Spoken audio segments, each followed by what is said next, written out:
Las naves masivas aparecieron sobre la Tierra un martes por la mañana, con sus cascos brillando como plata contra el cielo azul.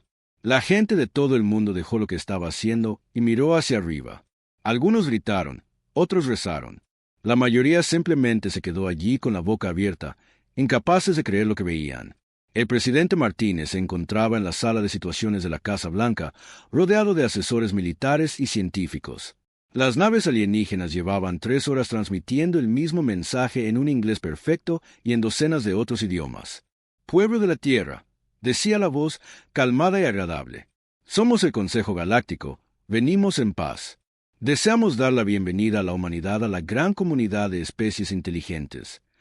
La doctora Elizabeth Hayes, la xenobióloga principal, prácticamente saltaba de emoción. «Este es el momento», susurró. «El primer contacto. No estamos solos». El general Thompson era menos entusiasta. 12 naves, cada una del tamaño de Manhattan. Podrían aniquilarnos sin sudar. «Pero no lo están haciendo», dijo Martínez, observando las transmisiones en vivo de todo el mundo. Las naves alienígenas simplemente permanecían allí, esperando. «Están hablando». La primera reunión tuvo lugar 3 días después en Ginebra. Los delegados alienígenas tenían un aspecto sorprendentemente ordinario, seres altos y delgados con piel de un azul pálido y ojos grandes. Se hacían llamar los altarianos, representantes de un consejo que gobernaba el sector local de la galaxia. El embajador Ketwar hablaba con una voz suave que, de alguna manera, llegaba claramente a todos en la sala. Su especie ha alcanzado un punto crítico en su desarrollo. Tienen armas nucleares, viajes espaciales y comunicaciones globales. Es hora de decidir si la humanidad se unirá a la comunidad galáctica o permanecerá aislada en su único mundo. Las negociaciones se prolongaron durante meses. Los alienígenas ofrecían regalos increíbles. Tecnología de energía limpia, avances médicos que podrían eliminar la mayoría de las enfermedades y viajes más rápidos que la luz. A cambio, solo pedían que la Tierra aceptara ciertas directrices sobre la expansión territorial y el desarrollo militar. «Piensen en ello como una vigilancia vecinal», explicó Ketwar a la Asamblea de las Naciones Unidas. «Cuando se mudan nuevas familias, les ayudamos a entender las reglas. No hay fiestas ruidosas después de la medianoche. No se puede aparcar en el césped. Cosas sencillas que ayudan a que todos se lleven bien». La mayoría de los líderes mundiales estaban ansiosos por firmar. Los beneficios eran obvios y las restricciones parecían razonables. Unos pocos oficiales militares expresaron su preocupación por renunciar a ciertas tecnologías de armamento, pero fueron superados en número por políticos que soñaban con curas médicas y energía ilimitada. La capitana Sarah Chen no estuvo en esas reuniones. Se encontraba a 300 años luz de distancia, al mando de la nave de investigación Prometeo, mientras estudiaba un campo de asteroides cerca del sistema Kepler. Chen fue una de las primeras humanas en utilizar el nuevo motor de velocidad superlumínica que los alienígenas habían proporcionado como gesto de buena voluntad durante las negociaciones. La Prometeo no era una nave militar. Llevaba una tripulación de 38 científicos y personal de apoyo que estudiaban formaciones estelares y buscaban recursos que pudieran beneficiar al creciente programa espacial de la Tierra. Chen había pasado la mayor parte de su vida adulta en el espacio. Primero como piloto en las antiguas misiones de cohetes químicos, luego como capitana de naves cada vez más avanzadas. Le gustaba la quietud del espacio profundo. El motor FTL alienígena hacía que los viajes entre sistemas estelares fueran casi rutinarios, y Chen se encontró pensando en lo que significaría para la humanidad formar parte de algo más grande. Su abuelo había sido marino mercante, navegando entre continentes cuando eso parecía un gran viaje. Ahora ella navegaba entre estrellas. El primer ataque llegó sin previo aviso. Chen estaba revisando los informes geológicos en su camarote cuando las alarmas comenzaron a sonar por toda la nave. Corrió al puente y encontró a su tripulación mirando la pantalla principal con horror. La colonia humana en Kepler 442b estaba ardiendo. Las explosiones iluminaban el lado nocturno del planeta como fuegos artificiales. Las plataformas orbitales que proporcionaban energía y comunicaciones habían desaparecido, reducidas a nubes de escombros en expansión. «Dios mío», susurró el Dr. Park, el físico principal de la misión.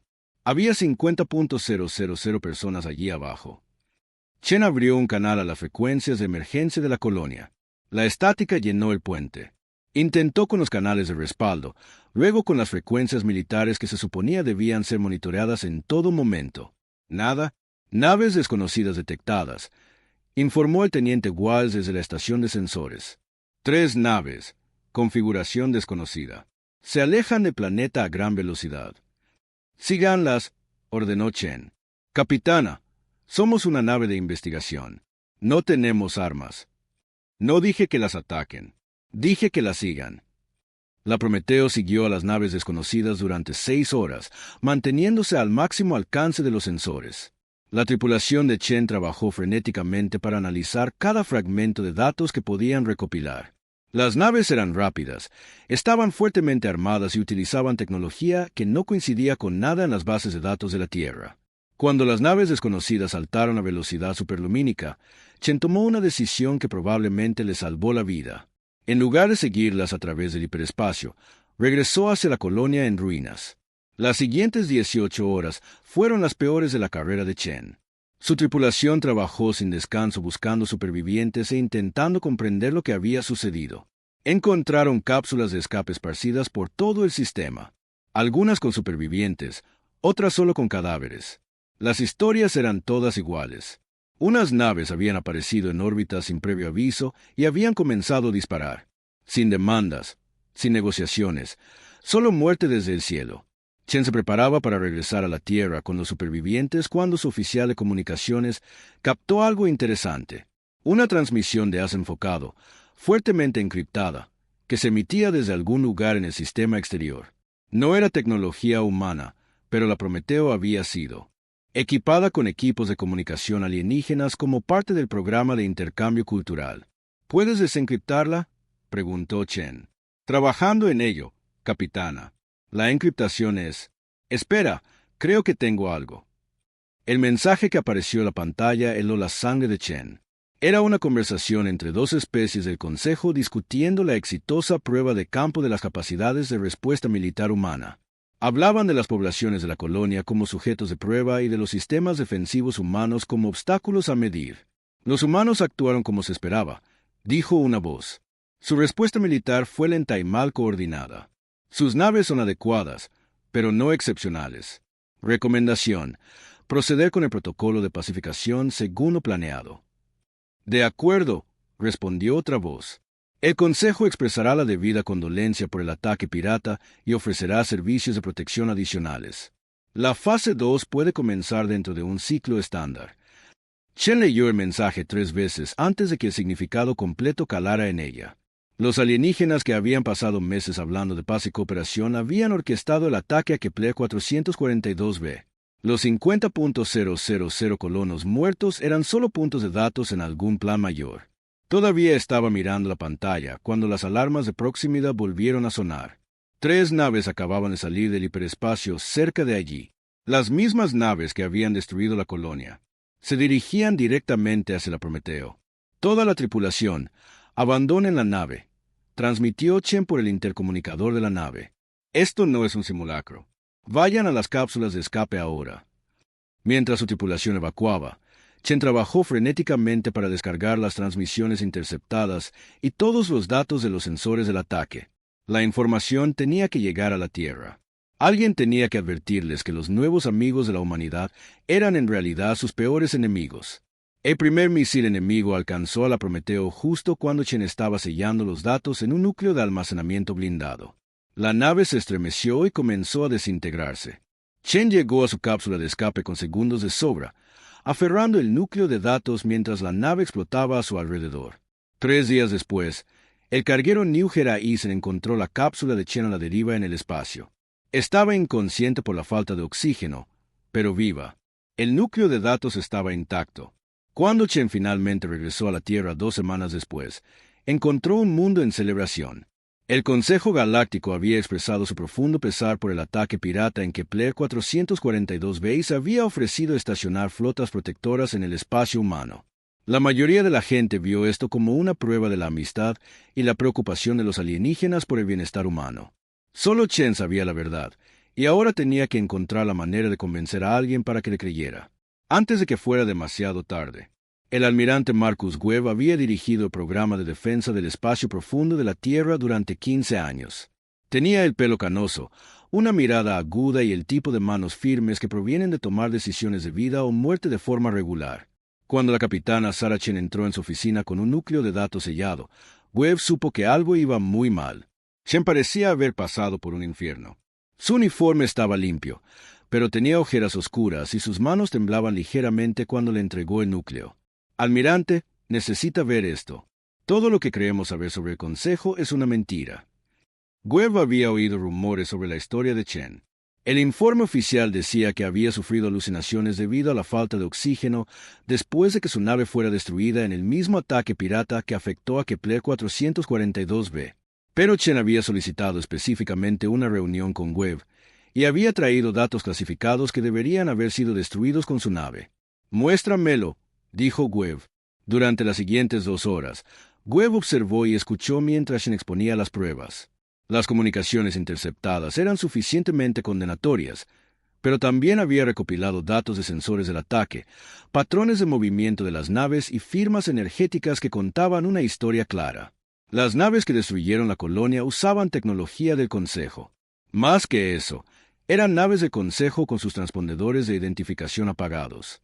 «Nos están poniendo a prueba», dijo Chen, con la voz quebrada por el agotamiento. «Todo esto fue planeado. Querían ver cómo responderíamos a un ataque, qué tan rápido podría reaccionar nuestro ejército, qué tipo de armas tenemos». Webb estudió los datos cuidadosamente. Había pasado toda su carrera preparándose para la posibilidad de que la humanidad pudiera encontrar alienígenas hostiles. Cuando el Consejo llegó ofreciendo amistad, una parte de él se había sentido aliviada. Otra parte también había sospechado. «Capitana, necesito que entienda algo», dijo Webb finalmente. «Si esta información es correcta, entonces no solo nos enfrentamos a una traición. Nos enfrentamos a un enemigo que ha estado planeando nuestra destrucción durante meses, quizás años. Conoce nuestras capacidades mejor que nosotros. ¿Qué hacemos?» Webb guardó silencio por un largo momento. Fuera de la ventana de su oficina, podía ver las luces de Ginebra, donde los diplomáticos todavía negociaban los detalles finales de la entrada de la humanidad en el Consejo Galáctico. El presidente Martínez firmaría el Tratado de Armonía Estelar en menos de una semana. Primero, verificamos estos datos. Tengo gente que pueda autenticar las comunicaciones y confirmar el análisis técnico. Si todo cuadra, entonces tenemos un problema muy grande. La verificación tomó 3 días. Los mejores analistas de inteligencia y especialistas en informática de Webb revisaron cada bit de datos que Chen había recuperado. Comprobaron las firmas de encriptación, analizaron los patrones de voz y compararon las lecturas de energía con las configuraciones conocidas de las naves de Consejo. La conclusión fue ineludible. La evidencia era real. Webb convocó una reunión de emergencia del Estado Mayor Conjunto. La sala se encontraba en las profundidades subterráneas bajo el NORAD, protegida de la vigilancia electrónica y equipada con los sistemas de seguridad más avanzados de la Tierra.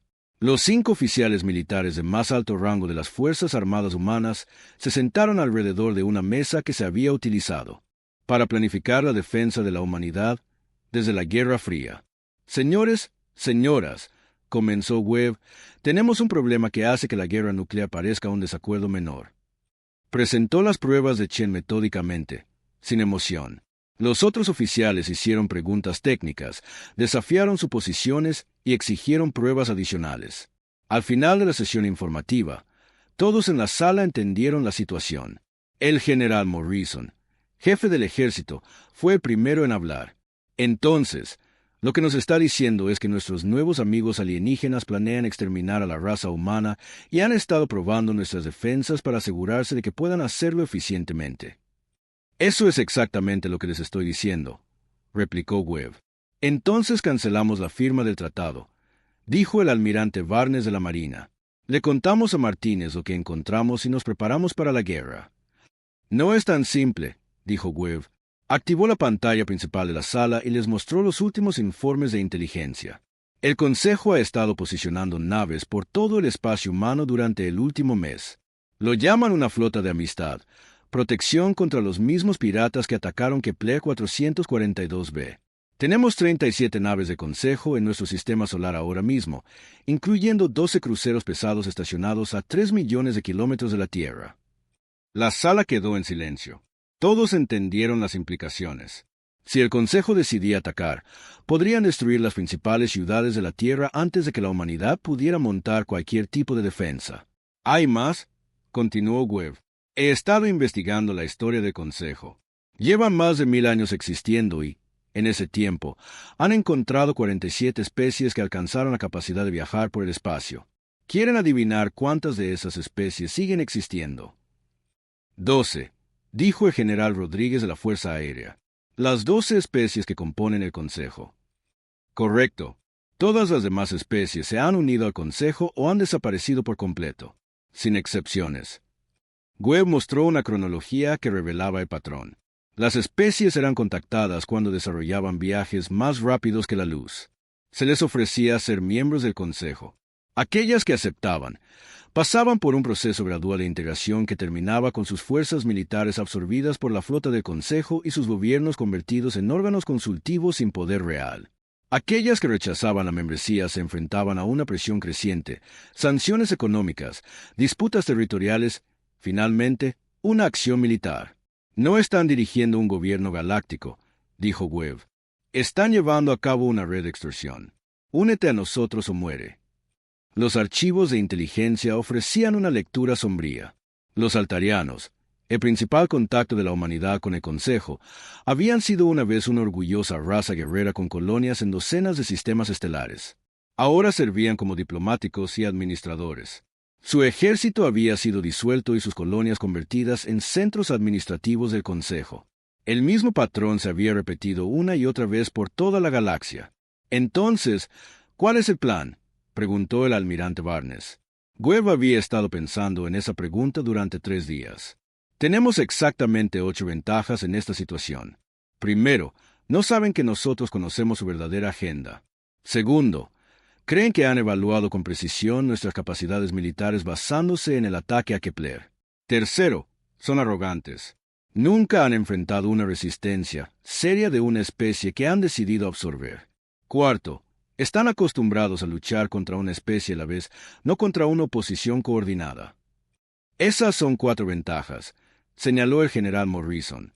¿Cuáles son las otras 4? Las otras 4 están clasificadas por encima de su nivel de autorización, dijo Webb. Pero puedo decirles que la humanidad se ha estado preparando para un conflicto interestelar durante más tiempo de lo que la mayoría de la gente cree. Webb se refería al Proyecto Lázaro, un programa militar del espacio profundo que se había estado ejecutando en secreto durante casi 20 años. Mientras el programa espacial público se centraba en la exploración y la investigación, Lázaro había estado desarrollando sistemas de armas, diseños de naves y doctrinas tácticas específicas para la guerra contra enemigos tecnológicamente superiores. El proyecto había comenzado como una respuesta a la posibilidad de un contacto alienígena hostil, pero había evolucionado hacia algo mucho más completo.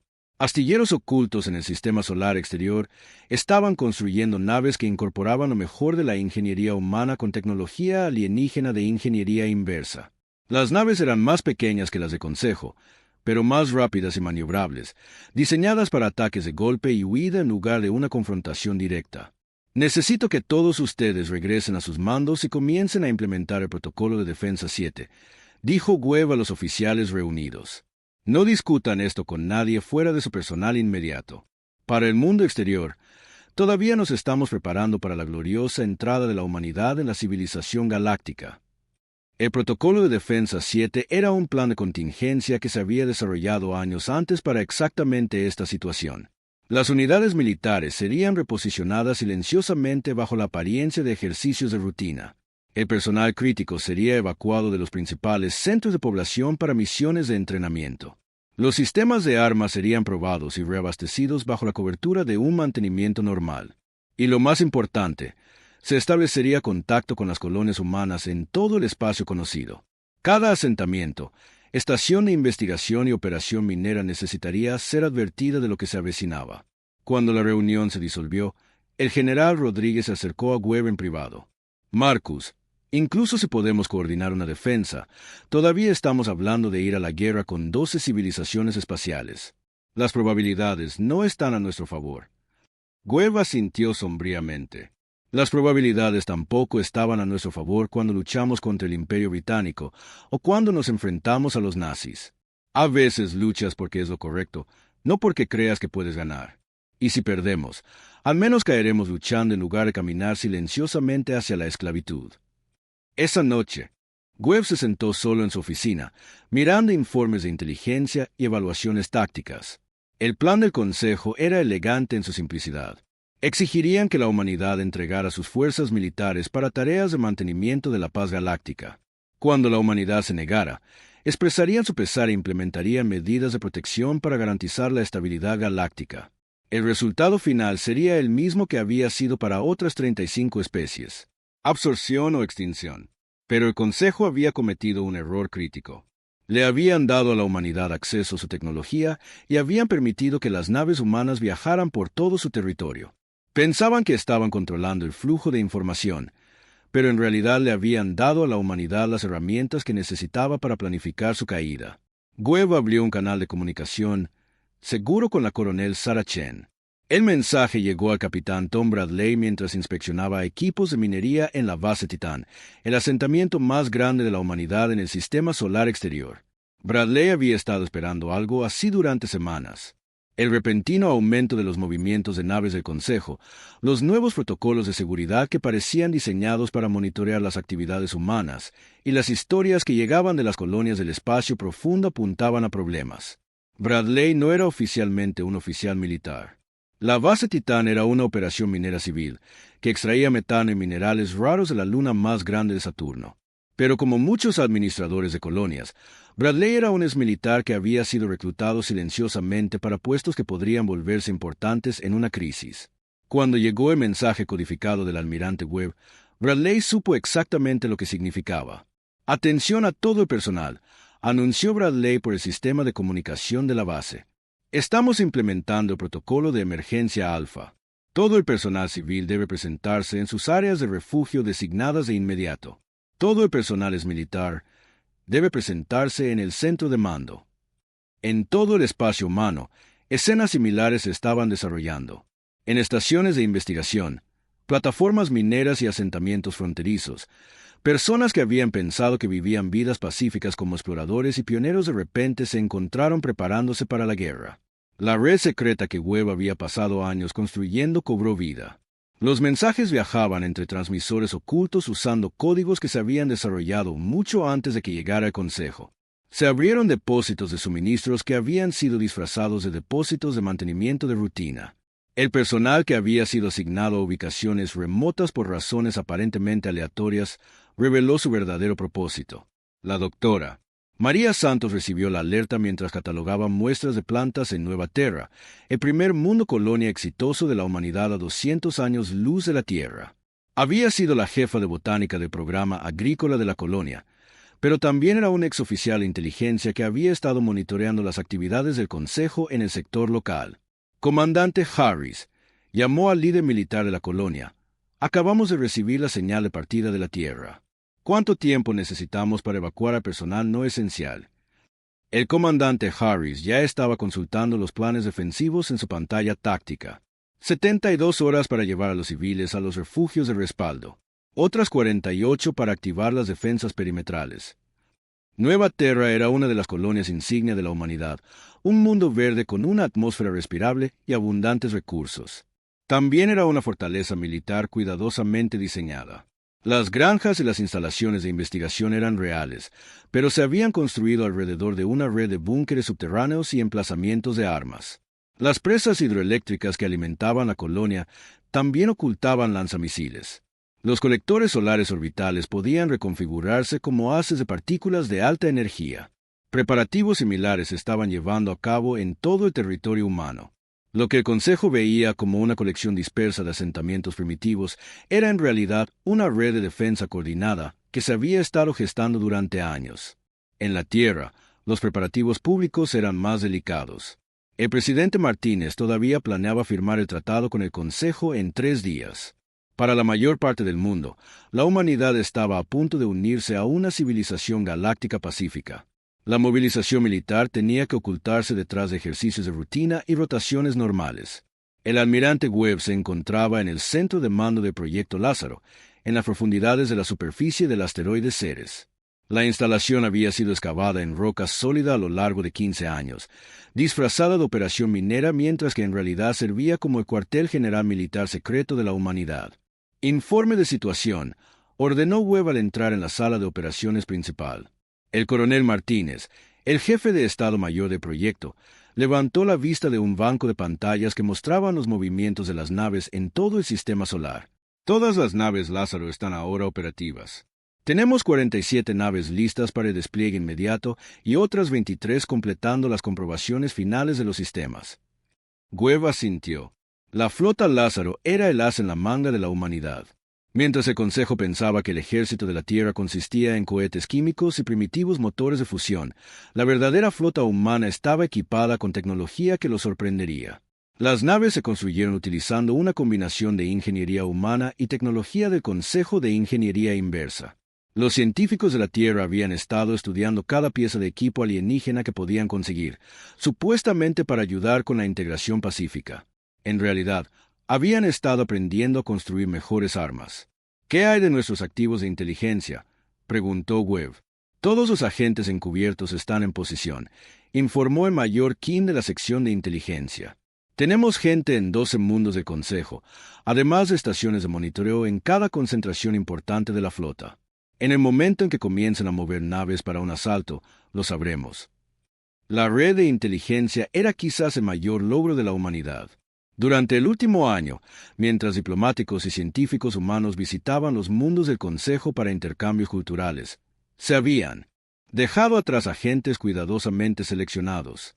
Para el Consejo, parecían ser investigadores y agregados culturales. En realidad, eran saboteadores entrenados y recolectores de inteligencia. ¿Alguna noticia de las colonias?, preguntó Webb. Nueva Terra informa que están listos. La estación Kepler está evacuando a los civiles, pero debería estar lista para el combate en 18 horas. Las operaciones mineras en el sistema Centauri están activando sus medidas defensivas ahora. Webb se acercó a la pantalla táctica principal, que mostraba las posiciones de las naves conocidas de Consejo en todo el espacio humano. Iconos rojos marcaban las naves hostiles, mientras que iconos azules mostraban las posiciones defensivas humanas. La pantalla parecía un tablero de ajedrez donde la humanidad estaba superada en número 3-1. Coronel, muéstreme el último análisis de los movimientos de la flota de Consejo. La pantalla cambió para mostrar las trayectorias de las naves durante la última semana.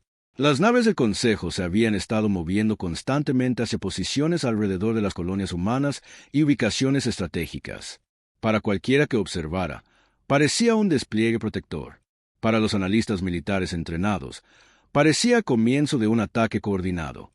Están siguiendo la doctrina estándar del Consejo, explicó el coronel Martínez.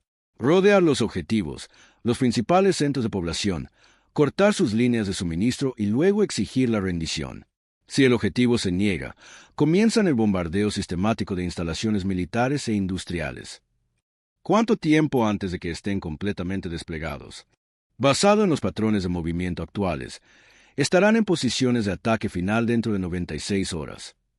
Webb asintió sombríamente. El momento no era una coincidencia. El Consejo planeaba tener a la humanidad completamente rodeada antes de la ceremonia de firma del tratado.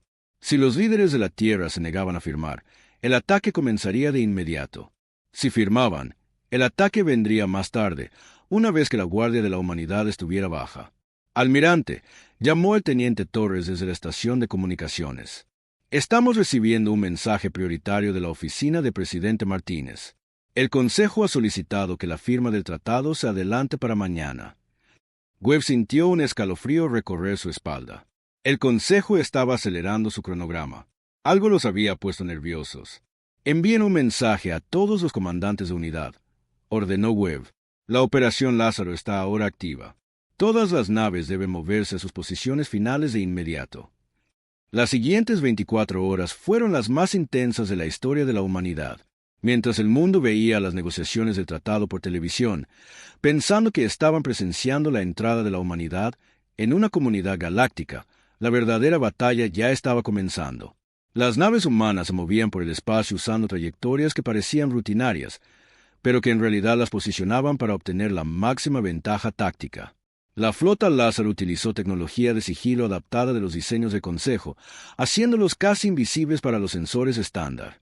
Los convoys de suministros que parecían transportar mercancías comerciales en realidad estaban moviendo armas y municiones a posiciones avanzadas.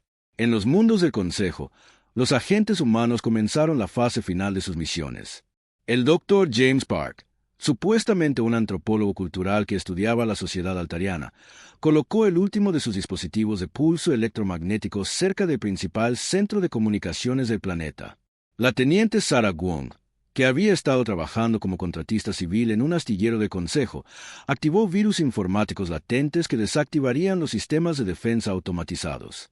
La misión más peligrosa recayó en la comandante Lisa Jian, quien había pasado 6 meses como parte de un intercambio científico en el mundo del cuartel general militar del Consejo.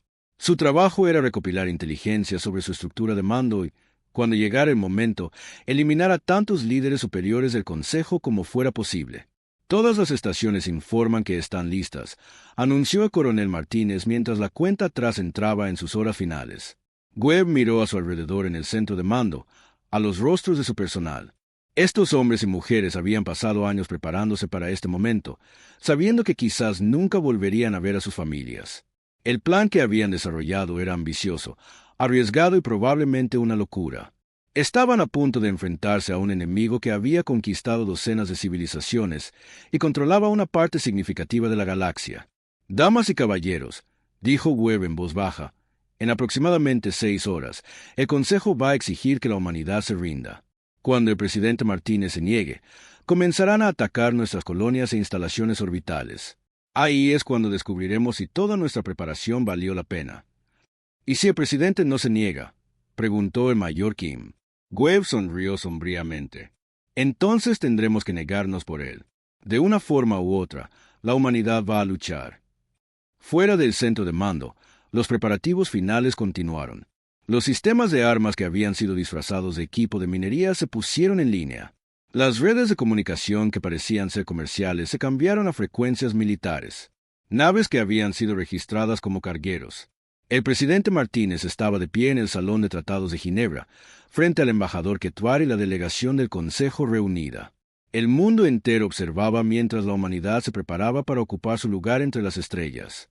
Sin embargo, detrás de las cámaras y los diplomáticos, Martínez podía ver los rostros de su equipo de seguridad, todos los cuales sabían lo que realmente estaba a punto de suceder. «Señor presidente», dijo Quetuar con su voz tranquila y agradable, «el Consejo Galáctico se complace en dar la bienvenida a la humanidad a nuestra comunidad. Todo lo que queda es su firma en los documentos finales». Martínez bajó la vista hacia los papeles que tenía delante. El tratado era elegante en su simplicidad. La humanidad obtendría acceso a tecnología avanzada, conocimientos médicos y oportunidades de expansión pacífica. A cambio, la Tierra pondría sus fuerzas militares bajo la supervisión del Consejo y aceptaría orientación sobre el desarrollo territorial. «Embajador», dijo Martínez lentamente, «tengo algunas preocupaciones sobre las disposiciones militares. ¿Por qué el Consejo necesita el mando directo de las fuerzas humanas?» La expresión de Quetuar no cambió, pero Martínez captó un breve destello de algo frío en los grandes ojos del alienígena. «Señor presidente, seguramente comprende que la paz galáctica requiere coordinación. No se puede permitir que especies individuales persigan el desarrollo militar sin supervisión. Esta ha sido siempre la política del Consejo. ¿Y qué pasa si nos negamos a firmar?» La pregunta quedó flotando en el aire por un largo momento. Martínez podía sentir la tensión de su equipo de seguridad y notó que los delegados de Consejo se habían movido ligeramente, como si se prepararan para algo. «Eso sería desafortunado», replicó Quetuar. «La galaxia puede ser un lugar peligroso para los mundos desprotegidos. Sin la protección del Consejo, la humanidad podría enfrentar el mismo destino que los piratas que atacaron su colonia en Kepler 442b. Era una amenaza, pronunciada con el mismo tono agradable que el embajador había usado durante todas las negociaciones. Martínez sintió que se le tensaba la mandíbula. Incluso si no hubiera sabido de las pruebas de la capitana Chen, esa declaración le habría dicho todo lo que necesitaba saber sobre las verdaderas intenciones del Consejo. «Ya veo», dijo Martínez. Cogió su pluma y la sostuvo sobre la línea de la firma. «En todo el mundo», Millones de personas contuvieron la respiración. Entonces, Martínez dejó la pluma y se puso de pie. Embajador Ketvar, en nombre de la raza humana, me niego a firmar ese tratado.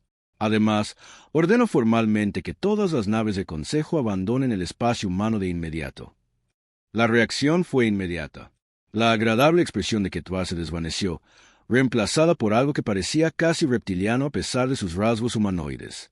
Los otros delegados del Consejo comenzaron a hablar rápidamente en sus propios idiomas, claramente agitados. «Señor presidente», dijo Ketvar, su voz ahora con una amenaza inconfundible, «está cometiendo un grave error. El Consejo no puede permitir que una especie militar, sin control, amenace la estabilidad galáctica. Si no aceptan nuestra guía voluntariamente, entonces deberán implementarse medidas de protección». «Fuera», dijo Martínez en voz baja. Mientras la delegación del Consejo salía del salón de tratados, Martínez sabía que el tiempo corría.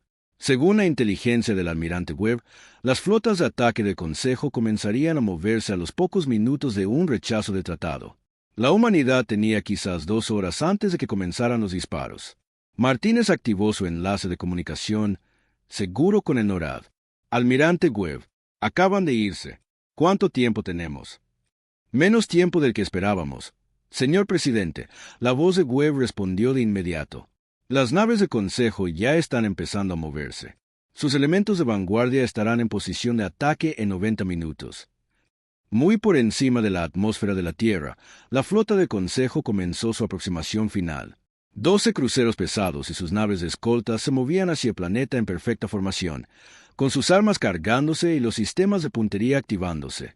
Para el almirante del Consejo Tex Miran, esto era rutinario. Había supervisado la pacificación de otras 6 especies a lo largo de su larga carrera. Los humanos se rendirían rápidamente una vez que se dieran cuenta de la inutilidad de la resistencia. Lo que el almirante Tex Miran no sabía era que cada uno de sus movimientos estaba siendo observado por sensores que no podía detectar, operados por humanos que habían pasado años aprendiendo a esconderse de la tecnología del Consejo. «Contacto», informó el teniente Torres desde el centro de mando Lázaro. «La flota del Consejo está comenzando la aproximación final a la Tierra. Tiempo estimado para alcanzar el rango de armas, 73 minutos». El almirante Webb estaba en la estación de mando central, rodeado de pantallas que mostraban los movimientos de las naves en todo el sistema solar. Durante años, se había preparado para este momento. Ahora descubriría si el ingenio humano podría superar la superioridad numérica y tecnológica. «Señala todas las unidades», ordenó Webb. «La Operación Lázaro está ahora activa». Repito, la Operación Lázaro está activa. La respuesta fue inmediata. En todo el espacio humano, las naves que se habían estado escondiendo en campos de asteroides y detrás de cuerpos planetarios comenzaron a moverse hacia sus objetivos. La flota Lázaro, 47 naves que el Consejo ni siquiera sabía que existían, emergió de su ocultamiento y comenzó su ataque. La capitana Lisa Rodríguez comandaba la nave líder del asalto, una nave llamada Defiant que había sido construida específicamente para esta misión. Como todas las naves Lázaro, la Defiant era más pequeña que las naves de Consejo, pero llevaba armas que sorprenderían a sus enemigos. «Todas las estaciones informan listas», anunció el oficial táctico de Rodríguez. «Tenemos fijado el objetivo en la nave insignia del Consejo». «Recuerden», dijo Rodríguez a su tripulación, «no estamos tratando de igualarlos nave por nave. Golpeamos rápido, golpeamos fuerte y no nos quedamos para una pelea justa. La supervivencia de la humanidad depende de que seamos más inteligentes, no más fuertes». El primer golpe de la guerra no fue dado por naves, sino por los agentes humanos que habían sido emplazados en los mundos del Consejo meses antes. El Dr. James Park, el supuesto antropólogo en el mundo natal altariano, activó sus dispositivos de pulso electromagnético justo cuando la flota del Consejo comenzaba su ataque. Los sistemas de comunicación del planeta cayeron, cortando el contacto con sus naves en el espacio humano. En el mundo del cuartel general militar, la comandante Lisa Jian salió de su cobertura y comenzó a eliminar sistemáticamente a personal de mando del Consejo. Su misión era simple: crear tanto caos como fuera posible en la estructura de mando enemiga justo cuando comenzaba la batalla. Actos de sabotaje similares ocurrieron en todo el territorio del Consejo. Depósitos de suministros explotaron. Las redes de comunicación se oscurecieron. Virus informáticos que habían estado latentes durante meses se activaron repentinamente, causando que los sistemas de defensa automatizados funcionaran mal o se volvieran contra sus propias naves. La flota del Consejo que se aproximaba a la Tierra se encontró de repente aislada del alto mando, sin forma de coordinarse con otras fuerzas de Consejo o de recibir inteligencia actualizada sobre las capacidades humanas. ¿Qué está pasando?, exigió el almirante Texmira mientras oficial de comunicaciones luchaba por restablecer el contacto con el cuartel general de la flota. Desconocido, señor. Todos los canales subespaciales están siendo interferidos o simplemente no responden. Es como si toda nuestra red de comunicación se hubiera desconectado. Antes de que el almirante pudiera responder, su oficial táctico gritó una advertencia. Múltiples contactos aproximándose desde el cinturón de asteroides. Configuración desconocida. La flota Lázaro golpeó a las naves de Consejo como un enjambre de avispones furiosos. Las naves humanas eran rápidas y maniobrables, zigzagueando entre las naves más grandes de Consejo y atacando sus puntos más vulnerables. En lugar de tratar de igualar las armas pesadas de los alienígenas, las naves humanas utilizaron salvas de misiles de fuego rápido y armas de energía de precisión para atacar sistemas específicos. La capitana Rodríguez acercó la difaíente a la nave insignia del Consejo. Los avanzados sistemas de sigilo de su nave la hacían casi invisible hasta el momento del ataque. ¡Fuego!, ordenó, y una andanada de 6 torpedos de antimateria se estrelló contra la sección de motores de la nave alienígena.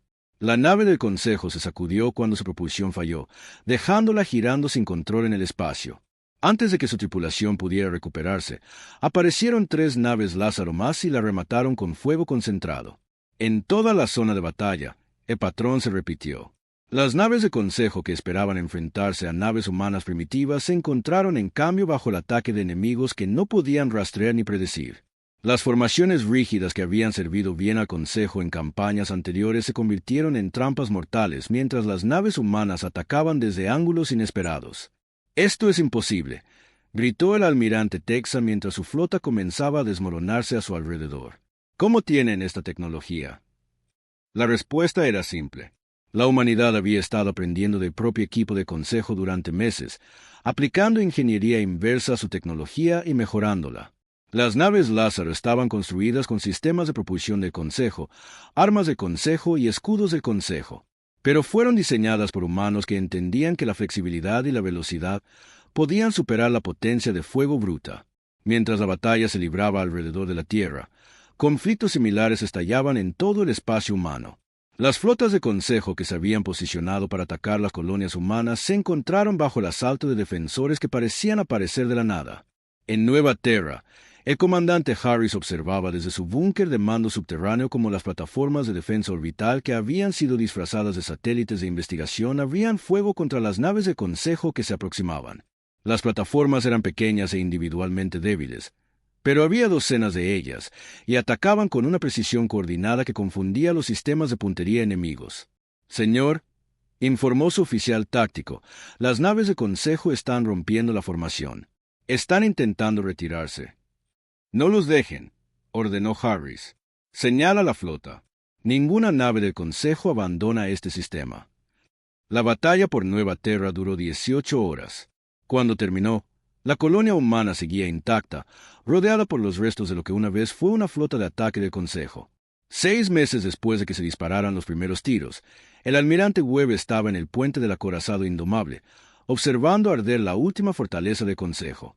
El planeta de abajo había sido una vez la sede del poder galáctico, hogar del Alto Consejo que había gobernado docenas de especies durante más de 1000 años. Ahora era solo otro mundo liberado por la Alianza, liderada por humanos. La guerra no había ido como nadie esperaba. La ventaja inicial del Consejo en número y tecnología había sido contrarrestada por su completa incapacidad para adaptarse a las tácticas humanas. Peor para ellos, la transmisión por parte de la humanidad de la verdad sobre los métodos de Consejo había desencadenado rebeliones en toda la galaxia. «Almirante», informó el capitán Martínez desde la estación de comunicaciones. «Estamos recibiendo señales de rendición de las naves restantes del Consejo en órbita. Son las últimas de su flota». Webb asintió, pero no sintió ninguna satisfacción. La guerra había sido necesaria, pero el costo había sido enorme. Miles de millones habían muerto en docenas de mundos. Civilizaciones enteras habían quedado atrapadas en el fuego cruzado entre el deseo del Consejo de mantener el control y la determinación de la humanidad de destruir su sistema opresivo. «Señala la flota», ordenó Webb. «Alto el fuego. Comiencen las operaciones de rescate para los supervivientes».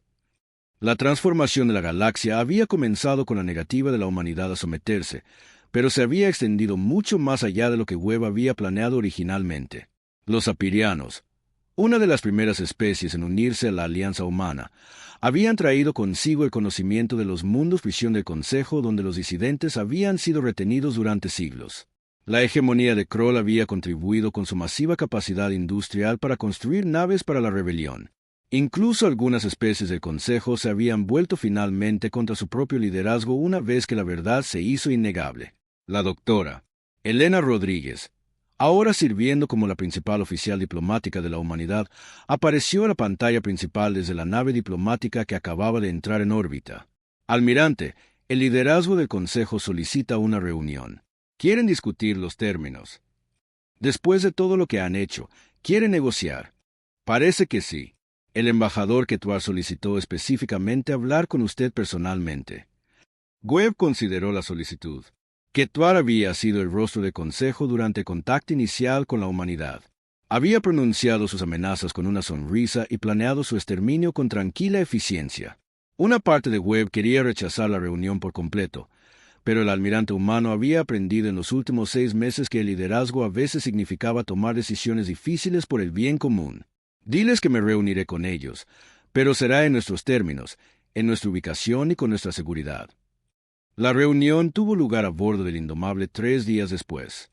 Quetuar se veía diferente del diplomático confiado que había amenazado a la humanidad 6 meses antes.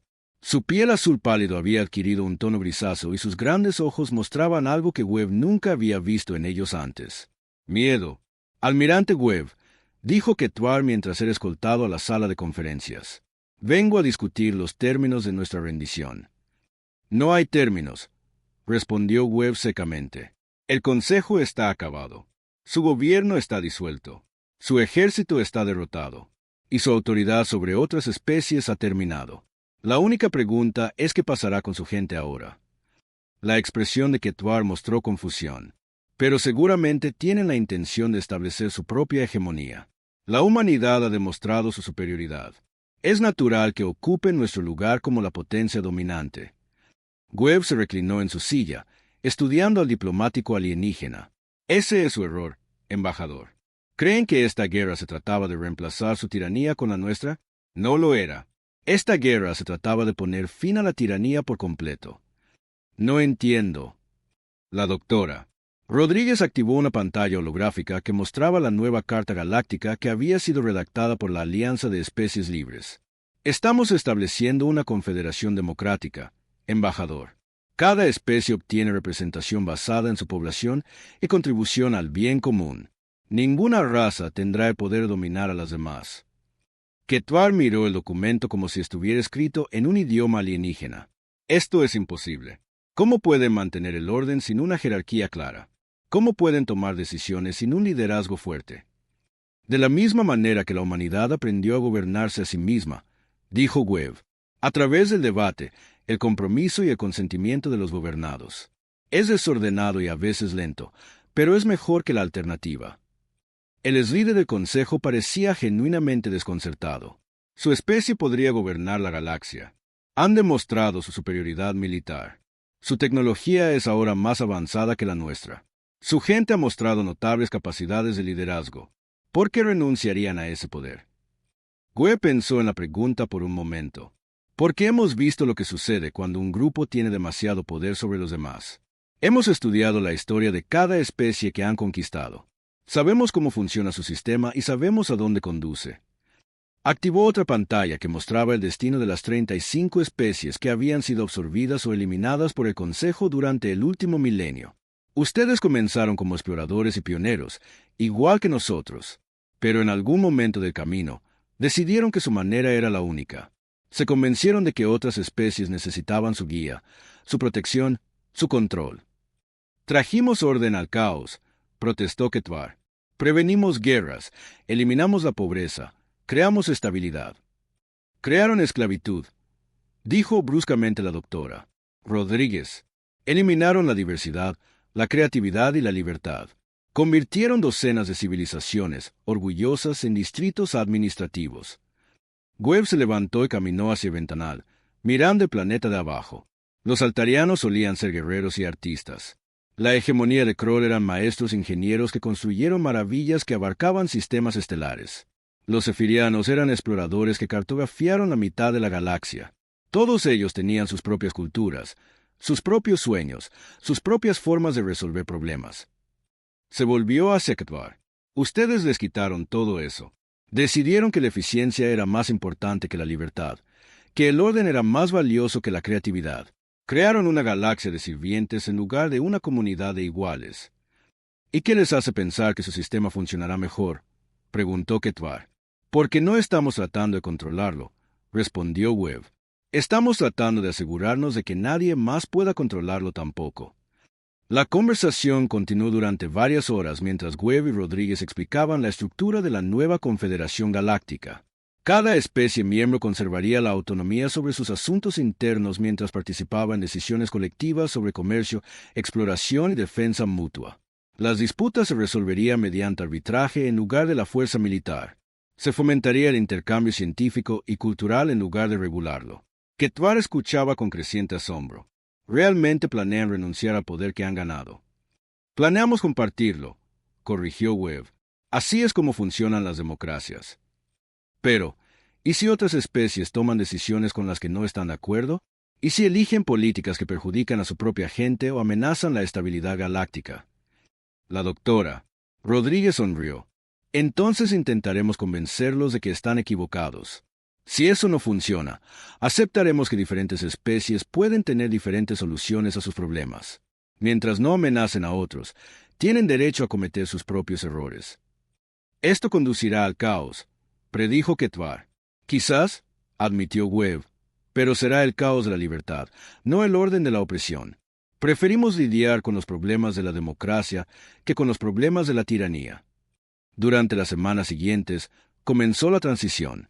Los sistemas administrativos del Consejo fueron desmantelados y reemplazados por asambleas representativas. Las fuerzas militares se reorganizaron como una fuerza de defensa colectiva con liderazgo rotativo. Especies que habían sido suprimidas durante generaciones comenzaron a redescubrir sus propias culturas y tradiciones. No todo fue fácil. Algunas especies lucharon con el concepto de autogobierno después de siglos de que les dijeran qué hacer. Otras tuvieron que ser contenidas para que no buscaran venganza contra los antiguos leales al Consejo. Varias disputas fronterizas estallaron mientras los mundos intentaban reclamar territorio que se había perdido durante la era del Consejo. Pero el enfoque de la humanidad hacia estos problemas era radicalmente diferente de los métodos del Consejo. En lugar de imponer soluciones desde arriba, los mediadores humanos trabajaron para ayudar a las partes en disputa a encontrar sus propios acuerdos. En lugar de usar la fuerza militar para mantener el orden, se basaron en incentivos económicos y presión diplomática. El almirante Webb se encontró sirviendo como el primer presidente de la Confederación Galáctica, un puesto que nunca había deseado pero que aceptó como una necesidad temporal. Su primer acto fue establecer una presidencia rotativa, asegurando que ninguna especie o individuo pudiera acumular demasiado poder. La galaxia es libre, anunció en su discurso inaugural transmitido a todos los mundos miembros. Pero la libertad no es un destino. Es un viaje. Cometeremos errores. Enfrentaremos desafíos. Algunos de nuestros experimentos de autogobierno fracasarán. Pero enfrentaremos estos problemas como iguales, no como amos y siervos. El discurso fue escuchado en la Tierra, donde el presidente Martínez lidiaba con los desafíos de integrar a la humanidad en la comunidad galáctica más grande. Fue escuchado en Nueva Terra, donde el comandante Harris ayudaba a establecer la primera academia militar integrada de la Confederación. Fue escuchado en docenas de mundos donde las especies aprendían a gobernarse a sí mismas por primera vez en generaciones. Quizás lo más importante es que fue escuchado por seres jóvenes de todas las especies que crecerían en una galaxia donde su potencial estaría limitado solo por sus propios esfuerzos, no por las decisiones arbitrarias de gobernantes distantes. La capitana Sarah Chen, ahora al mando de la nave de exploración,